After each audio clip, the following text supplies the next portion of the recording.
What's different about those guys and fathers now?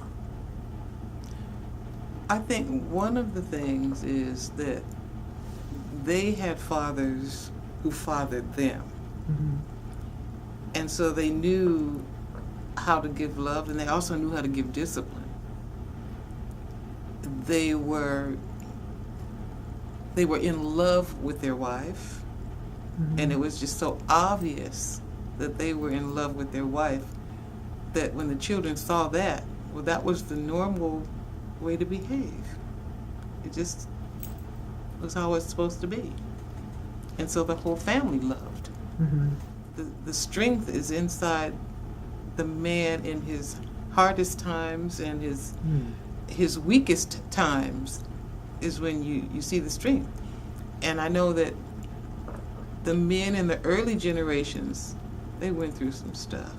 Mm-hmm. They really, really went through some stuff. And so they had to be really strong, and they were protectors. Oh my goodness. You don't mess with their family, you don't mess with their friends, you just don't. And it doesn't mean you get in a fight. It just means that the line is drawn, and if you come close to the line, I'm going to remind you there is a line. But I don't know if there's a line anymore. Wow. What else do you remember about school in Los Angeles? Elementary school? I had one teacher. Good It was segue. my third grade teacher.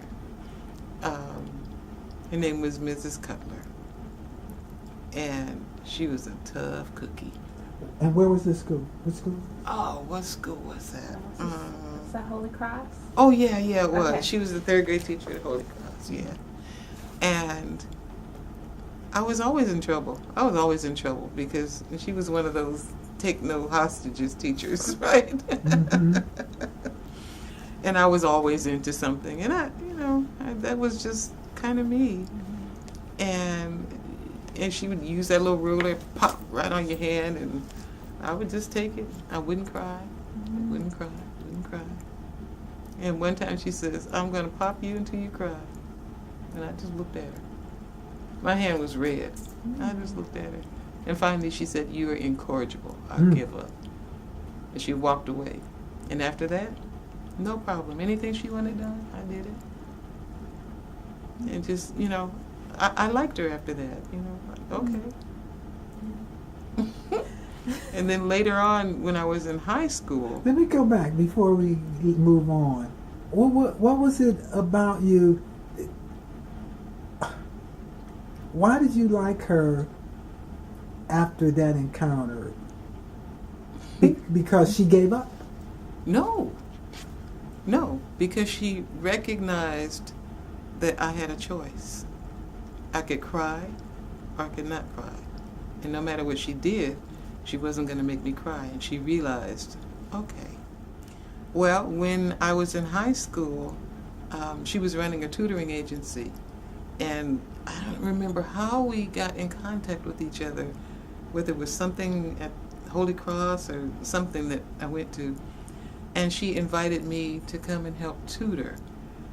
But she was helping me more than I was helping her, because I did not read well. I always had trouble with reading. Mm-hmm. Just dyslexic as you want. And she realized that, and that was her effort to help me. So she invited me to help her with the tutoring. Mm-hmm. And that was an amazing thing. We became actual friends at that point. And that was kind of cool. Yeah. Yeah.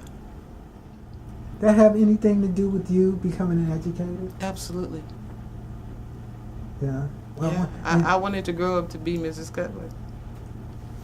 I was mad at her, for a long time, but then I realized, wait a minute here.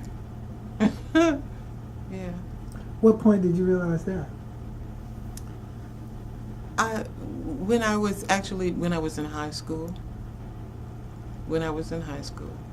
Because up until then, I thought, I'm just a goof off. I'm not very smart. But Mrs. Cutler taught me that, yes, you are smart. but you have to ask for what you need.